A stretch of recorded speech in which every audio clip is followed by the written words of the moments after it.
ಪಾಕಿಸ್ತಾನಕ್ಕೆ ಸಂಬಂಧಪಟ್ಟಿದ್ದು. ಪಾಕಿಸ್ತಾನಕ್ಕೆ ಏನಂತಂದರೆ ಹೊಟ್ಟೆಗೆ ಹಿಟ್ಟಿಲ್ಲ ಅಂತಂದ್ರೂ ಏನು ಮಾಡ್ತೀರಾ?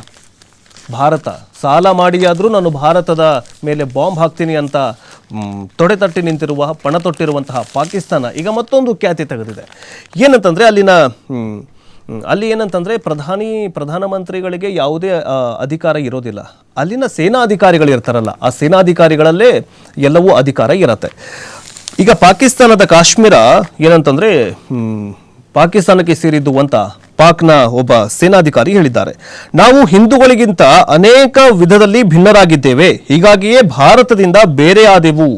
ಆದರೆ ಕಂಠನಾಳವಾದಂತಹ ಕಾಶ್ಮೀರ ನಮಗೆ ದಕ್ಕಲಿಲ್ಲ, ಮುಂದೆ ಪಡಿತೀವಿ ಅಂತ ಸೇನಾ ಮುಖ್ಯಸ್ಥ ಮುನೀರ್ ಹೇಳಿದ್ದಾರೆ.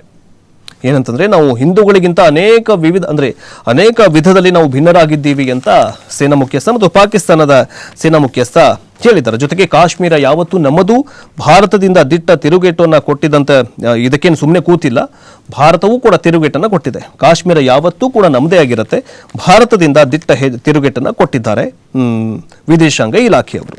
ಹಾಗಾದರೆ ಪಾಕಿಸ್ತಾನದ ಸೇನಾಧಿಕಾರಿ ಏನು ಹೇಳಿದರು ನೋಡ್ತಾ ಹೋಗೋದಾದರೆ, ಕಾಶ್ಮೀರ ನಮ್ಮ ಕಂಠನಾಳವಿದ್ದಂತೆ ಇದನ್ನು ನಾವು ಮರೆಯುವಂತಿಲ್ಲ. ಪಾಕಿಸ್ತಾನದೊಂದಿಗೆ ಸೇರಲು ಹೋರಾಟ ಮಾಡ್ತಾ ಇರುವಂತಹ ನಮ್ಮ ಕಾಶ್ಮೀರಿ ಸಹೋದರರನ್ನ ನಾವು ಹೇಗೆ ಬಿಡೋದಕ್ಕೆ ಸಾಧ್ಯ ಅಂತ ನೆರೆಯ ಪಾಕಿಸ್ತಾನದ ಸೇನಾ ಮುಖ್ಯಸ್ಥ ಆಸಿಮ್ ಮುನೀರ್ ಹೇಳಿದ್ದಾರೆ. ವಿದೇಶಗಳಲ್ಲಿ ನೆಲೆಸಿರುವ ಪಾಕಿಸ್ತಾನಿ ಪ್ರಜೆಗಳನ್ನು ಉದ್ದೇಶಿಸಿ ಮಾತನಾಡಿದ ಮುನೀರ್, ನಾವು ಮತ್ತು ಹಿಂದೂಗಳು ಭಿನ್ನರು. ನಮ್ಮ ಧರ್ಮ, ಸಂಪ್ರದಾಯ, ಸಂಸ್ಕೃತಿ, ವಿಚಾರ, ಮಹತ್ವಾಕಾಂಕ್ಷೆ ಬೇರೆ ಬೇರೆಯೇ ಆಗಿದೆ. ಆದ್ದರಿಂದ ಎರಡೂ ದೇಶಗಳನ್ನು ಪ್ರತ್ಯೇಕಗೊಳಿಸಲಾಯಿತು. ನಮ್ಮ ಪೂರ್ವಜರು ಇದಕ್ಕಾಗಿ ನಿರಂತರ ಹೋರಾಟ ಮಾಡಿದ್ರು. ಅರೆ ಏನು ಪಾಕಿಸ್ತಾನ ಏನು ಮಾತಾಡತ್ತಂತ, ಹೊಟ್ಟೆಗೆ ತಿನ್ನಕ್ಕೆ ಹಿಟ್ಟಿಲ್ಲ, ಅದೇನಂತ ಸಾಲ ಮಾಡಿ ಆದರೂ ತುಪ್ಪನೂ ಸಿಗ್ತಿಲ್ಲ ಅವ್ರಿಗೆ. ಉಸಿರಾಡೋ ಗಾಳಿಯೂ ಕೂಡ ವಿಷವಾಗಿದೆ, ಪ್ರಕೃತಿ ದೇವಿನೇ ಅವ್ರಿಗೆ ಶಾಪ ಕೊಟ್ಟಂತಾಗಿದೆ. ಆದರೂ ಕೂಡ ಏನಂತಂದರೆ ಈಗ ಪಾಕಿಸ್ತಾನಕ್ಕೆ ಏನಾಗಿದೆ ಅಂತಂದರೆ ಯಾರೂ ಸಾಲನೂ ಕೊಡ್ತೀರಾ. ಈಗೇನು ನಮ್ಮದು ಪಾಕಿಸ್ತಾನ, ನಾವು ಹಿಂದೂಗಳಿಗಿಂತ ಭಿನ್ನರು ಅಂತ ಹೇಳ್ತಾ ಇದ್ದಾರಲ್ಲ, ಇದೇ ಇಸ್ಲಾಂ ರಾಷ್ಟ್ರಗಳು ಪಾಕಿಸ್ತಾನಕ್ಕೆ ₹1 ನಯಾ ಪೈಸೆ ಭಿಕ್ಷೆನೂ ಹಾಕೋದಕ್ಕೆ ಯಾರೂ ಬರ್ತಾ ಇಲ್ಲ.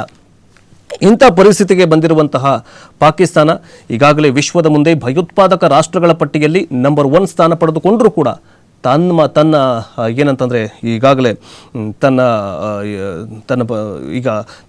ದುರ್ಬುದ್ಧಿ ಇಡೀ ವಿಶ್ವಕ್ಕೆ ಗೊತ್ತಿದ್ರೂ ಕೂಡ ಇಂತಹ ಹೇಳಿಕೆಗಳನ್ನು